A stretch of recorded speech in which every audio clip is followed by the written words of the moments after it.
బాపట్ల జిల్లా కొత్తపాలెంకు చెందిన 7 ఏళ్ల ఓ వికలాంగ బాలికకు అధికారులు షాక్ ఇచ్చారు.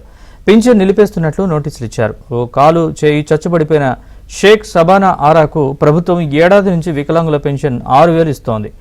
అయితే తాజా పింఛన్ నిలిపివేస్తున్నట్లు వార్త రావడంతో తల్లిదండ్రులు స్థానికంగా ఉండే అధికారుల్ని సంప్రదించారు. ప్రభుత్వ వైద్యుల నుంచి మళ్లా వికలాంగుల సర్టిఫికెట్ తీసుకుని మళ్లీ దరఖాస్తు చేసుకోవాలని సూచించారు. దీంతో నడవలేని తమ బిడ్డను తల్లిదండ్రులు గుంటూరులోని జీజీహెచ్కు తీసుకొచ్చి సర్టిఫికెట్ తీసుకున్నారు. అయితే తమ బిడ్డకు పింఛను ఎందుకు ఆపుతున్నారో అర్థం కావడం లేదని తల్లిదండ్రులు వాపోతున్నారు.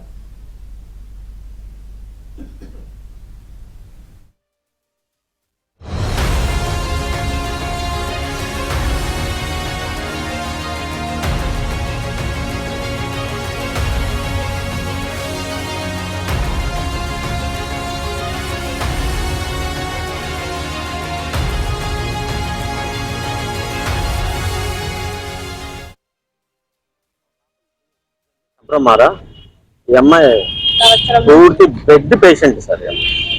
పూర్తిగా బెడ్ పేషెంట్. మేమే చూసుకుంటే మా మిస్సెస్ చూసుకోవాలి.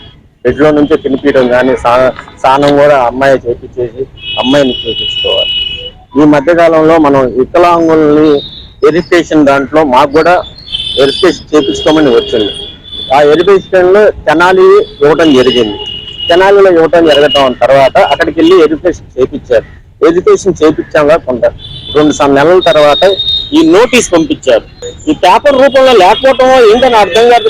వచ్చిన పింఛన్ ఎలా తొలగిస్తారు సార్? ఎలా తొలగిస్తారు? పెన్షన్ 1 year నుంచి వస్తుంది, 1 సంవత్సరం నుంచి వస్తుంది. అసలు ఇటువంటి అర్హులైన వాళ్ళకి ఇట్లా రావటమే చాలా తప్పు.